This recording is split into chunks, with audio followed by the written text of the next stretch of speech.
The bids are in, the gavel is dropped, ladies and gentlemen. Here at WineBid, we are finally hammered. That's right. This is WineBid's podcast dedicated to all things wine value, wine retail, and just wine. With me, as always, is my wine mentor, the man who is an absolute, unequivocal, hands down expert in wine. My name is Jeff Gurn. You're really blowing it out. Really blowing you up there, Paul. My name is Jeff Gurn. I'm on WineBid's marketing team, and I know almost nothing, but that's why Paul's here. We're going to talk today a little bit about, we're going to do an auction recap, talk a little about what we saw happen in this week's auction.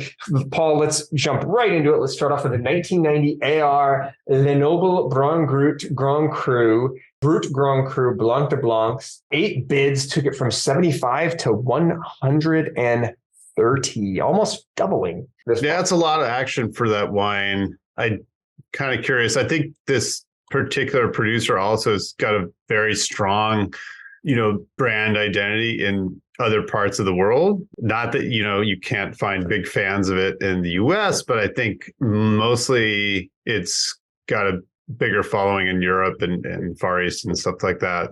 And this is a rare one too. It was only in 1 week and got bid way up. So I would not have guessed that. I would not have guessed it to hit 130, but impressive nonetheless. Well, and 90s are 90 was heralded as such a big finish. I remember this, 20 years ago, it was like a really big deal and before the millennium, but now they're just few and far between, I'm sure. So, well, there you go.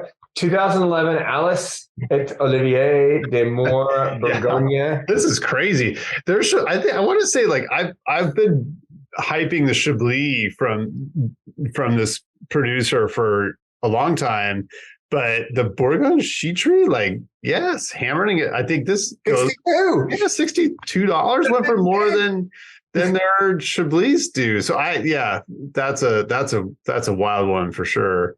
I mean, another, and I don't know how wild this is, but the 06 Ganavats. I saw that. We had 2 of them, 7 bids from 65 to $160 a piece. Yeah, these Ganavat wines continue to just go through the roof, and that wasn't the only one in last week, right? I think there were a couple others too. Yeah, there was the 09 Cuvée de Garde, which went from 65 to 160. I mean, they're all basically jumping. So they're all going up to. I feel like every week Ganavat wines double in value. They just. I mean, pretty soon they'll be worth billions of dollars. If this trend continues in 14 auctions, they'll cost more than, the richest person in the world has. Well, I'm not going to say anything to that effect, but I was just saying they keep going up. These are Well, did you see the other wine with the title? Well, see, because there's the Anne and Jean-Francois. It's sort of like the partnership plus simply the Ganavat label, but the partnership label, which I believe is younger, there's a multi-vintage wine, Pool Prix, that started at 20 and hammered at 80. And that's just nuts. I mean, that's just hilarious. I never would have expected that. We have this non-vintage Anne et Jean-Francois. Oh, wait. Yeah, that's why I'm talking about it. That's the Pool Prix. Yeah. Sorry, I spaced there. All right, we had the 2010 Charton. Yeah, Charton. This is on my list of picks last week, actually, because now that I think about it, I know I'm not even sure our recording went live last week, but this was one of the wines that I had in my champagne picks for sure. I didn't expect that much action. I thought it would go for somewhere between 60 and 75, but almost $100 for that. It's pretty wild. Crazy. O2 Domaine Ramonet Chassagne Montrachet Clos Saint-Jean Rouge. 6 bids took from 65 to 74. So, we're seeing some Burgundy continue to rise in value. Yeah. And I mean, Ramonet's obviously very well known and respected for the white wines. We talked about a bunch of big bottles we had of some of the Grand Crus that sold over the last few weeks, but the red Chassagne Montrachet is still considered very, excellent wine. And so I think this is a value wine if you think about Ramonet, especially 20 years old, 20 plus years old at this point. And, 02, great red vintage. So I don't think that's expensive, actually. I think that's still a pretty good deal if you want to talk about, famous producers and great vintages in Burgundy. That's not terribly expensive. One that I thought was interesting was this 01 La Rioja Alta Vina Ardanza Rioja Reserva, which we had two of those. 6 bids took them from 75 to 93, which kind of interesting for Spanish wine to be seen. I mean, and La Rioja, I love La Rioja Alta, but it's not exactly super rare. Anyway, usually it's like stuff that gets huge scores too, that hasn't been in auction for a while or something like that, where it's like from a great vintage or whatever, and it gets massive scores. But this wine, it didn't. I just looked it up. I was curious, but they're not Advocate 93, and there's a good chance it's Robin's score of a 17.5. But otherwise, nothing shocking. So like triple 100-point score. No, exactly. It was like Wine Spectator's #1 for the year, right? There's a lot of those, but especially in Spain. But no, that's you're right. That's an interesting thing to see, those kinds of wines getting action like that. 1990 Art du Bois at Phil Nuit Saint Georges, Les Chayotes. Les Chayotes. Yeah, this is 6 bids, took it from 60 to 82. Another rare one. And also, another great vintage. And frankly, that's another, I would say that's another deal. And I don't know about the quality of the wine, but quite rare and from an incredible vintage. So, and it looks actually quite in great shape too. Well, and let me just say, somebody is going to be getting for their birthday a bottle of 1983 Taittinger Comte de Champagne Blanc de Blancs, or at least two people. A couple bottles. Exactly. Yeah, it's a couple bottles because 6 bids took them from 380 to 490. Yeah, that's a big jump. That's a huge jump. We see a fair amount of Taittinger, the Comte de Champagne. It comes in quite often. It's not extraordinarily rare, but the older vintages, we see those as well. And this was a big jump, definitely. So that's a curious one. We had this 2011 Alain Coudelot Nuit Saint Georges Les Mougères. 5 bids took it from 90 to 102. Again, what's interesting to me is we're seeing a lot of movement at sort of the bottom end of the Burgundy market. You see a lot of the stuff that was a little bit more affordable starting to creep up. I wonder if this is sort of the effect of the super high-end Burgundy has become so inaccessible and got so expensive that people are moving to the bottom end of the Burgundy market, causing that to sort of rise a little bit. That's I don't know. But I think that's kind of the case. It's funny because some of these examples are pretty rare. I mean, that Ramonet, for example, I kind of would have expected that to have gone for more, and probably will in the coming, I'm sure years. It's never going to be inexpensive going forward. And I think you're right. Some of the lesser known or, second, third tier, whatever you want to call them, wines are just going to get, pushed up. I see further down in our list here, there's some 4804, another challenging red vintage, just like the 11 Oudla Noyat. Nuit Saint Georges, the 04 Gevrey Cher-Bodic, that got bid way up 115 to 165. And that's a lot. And that's a tricky one. So those just keep going up. The Hubert Lamy beneath that, the Saint Thomas, this was on my list as well, 80 to almost looks like 90, not quite. And so I think, these things all just kind of just keep inching up. The younger wines, obviously, to a lesser degree, because they're not as rare, but still they're not going to be inexpensive any longer. Well, look, even like the 88 Auspices de Beaune Corton Cuvée Dr. Preste Élevage Jean-Marie Deschamps. Yeah. That one, 375 milliliter, went from 45 to 66. That's rare. Yeah, I mean, that's a rare one for sure. That's super collectible just because good luck trying to replace that bottle. It's one thing if it's a super high-end, big name. Those are traded around a lot. But something like this, good luck ever trying to find another one of those. That's really rare. But then just below that, the Michel Noyat Maurice Saint-Denis 18. I mean, great red vintage. inexpensive. 25 bucks got bid up to 30. That's not bad, you know? It's not bad, but that still is a 20% increase in price at the bottom end of the market. And there were 6 of them. You wouldn't have expected that many bids with 6 bottles, but I would not. I think you had a lot of people saying like, hey, look, it's like I said, it's super expensive at the high end of the market. This is an opportunity for me to pick up a lot of really good stuff at a very reasonable price, even at $30, right? Right. And I wonder if it's just like this has become the new normal, you know, where $150 is cheap for a Village, you know, Burgundy. We have a 1975 Almaden late harvest Johannesburg. Almaden makes you think of the giant bottles with the handles in them, you know, the huge bottles you can buy at CVS, but not the same wine. Not the same one. This was 5 bids from 20 to 41, which I thought that was really, really interesting. We see these California Johannesburg late harvest Rieslings coming up from time to time.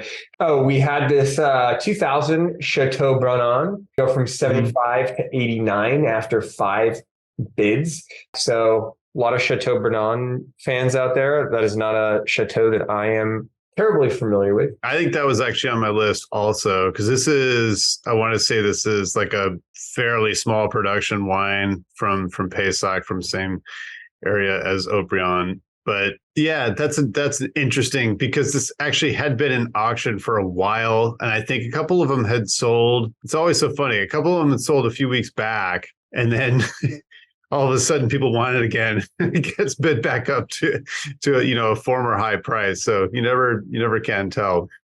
We had this 2010 Canalicchio di Sopra Brunello de Montesano get bid up from 65 to 85. We had 2 of them. This one I thought was really interesting because, I mean, you know, first of all, we've got a lot of 2010 Brunellos coming into auction this week. Yeah, I was going to say that there's a bunch of smoking deals in Italy right now. A bunch of amazing. And 2010, as you well know, was a phenomenal year. Yeah, it's incredible. I've tasted a bunch of them on release and they were good then. I can't wait to try some of them again. I just recently had some and they're like smoking. They're like so freaking good. A part of me, you know, wonders if now we're starting to see the market say, okay, these are entering the drinking window. And I mean, maybe it's the beginning of the drinking window, but they're starting to get really drinkable. And it was a phenomenal year. So we could see some price corrections coming in, price increases coming in as I think, it's weird. It's like a funny little pocket where people kind of, I think, you know, savvy buyers have been grabbing them up for a while because they haven't been terribly expensive. And then that's probably going to end. This is a good example for sure. 65 to 85. I mean, that's a big jump. I mean, I think, look, again, we'll go over this and, you know, in the podcast where we're looking at stuff coming in auction, but like there was a tremendous amount of 2010 Brunellos I saw that were in the 30, 40, 50. Yeah. Incredibly affordable. And then 13 years of age on them. Somebody has stored those things professionally for you. They probably cost more than you're paying on release. Yeah, I don't think there were too many $30 Brunellos when the 2010s came out. That's for sure. No, I mean, I don't remember finding any $30 Brunellos back then. So I think it's really interesting. And I don't know, I was going through there, like tracking a bunch of stuff, thinking like, I got to come back and bid on some. I'll bet they're singing right now. 85 Chateau de Herbeau Chambertin. This one, we had 4 of them. 5 bids took them from 105 to 155, I believe, 150, 155. I thought that was very interesting, again, to see like such action at this sort of level of the market. Yeah, that's another wine I've never even seen. I don't know Chateau des Herbeaux at all. I've never even heard of it. So that's one to look up because that's an interesting one. And Meursault apparently is where the chateau is. Anyway, that's really, really wild. And not too expensive when you consider Neighbors and Chambertin, especially from 85. It's a pretty amazing vintage in Burgundy, France for that matter. But anyway, that's an interesting one. And 4 bottles of it too, not just 4 bottles. Yeah. Right. All of them got better.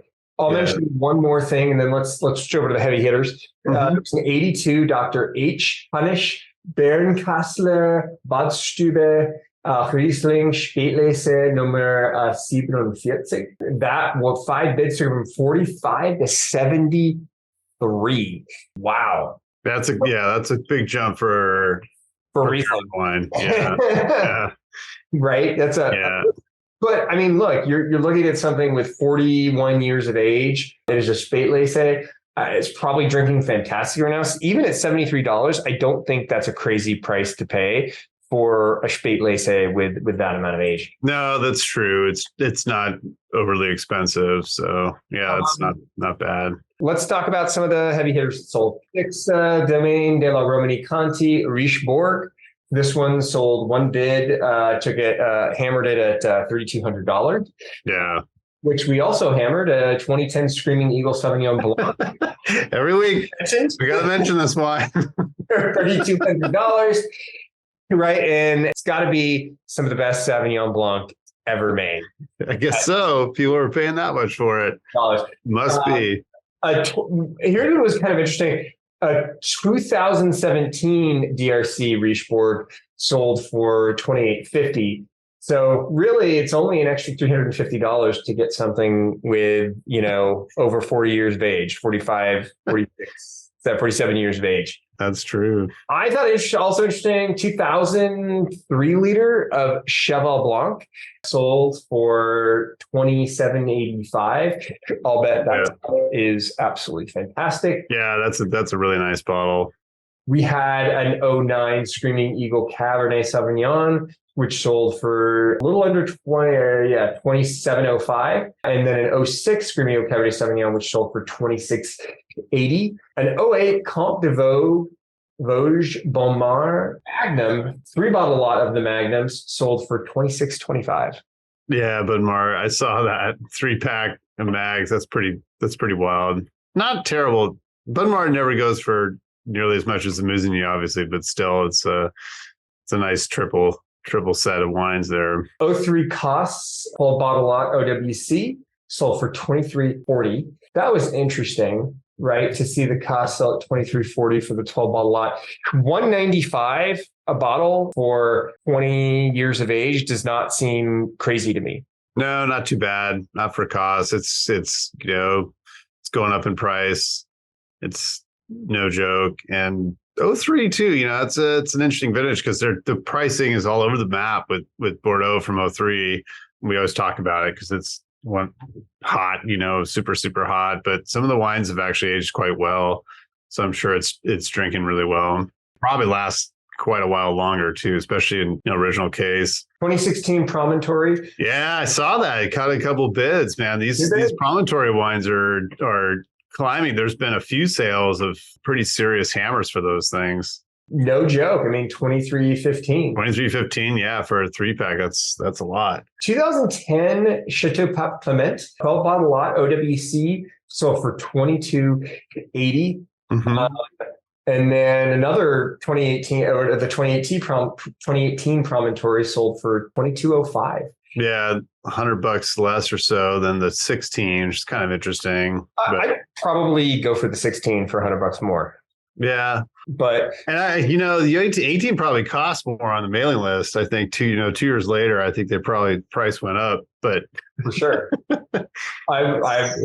we had some action on a 1989 Royale. Yeah, this was one of my picks. I think 2 weeks ago, right? It's funny because it was in auction. Didn't sell the first week, and then the second week it got bid up. So it first sold in 1991 for $4.99 at Cost Plus World Market. Yeah, it was never that cheap. It was never that. I mean, it was probably $30 in early 90s, I would imagine. Now it's $21.50. Yeah. And then in 82, Lafite Rothschild sold after 3 bids, it went from $15.55 to $17.55. And anything you want to mention before we wrap up?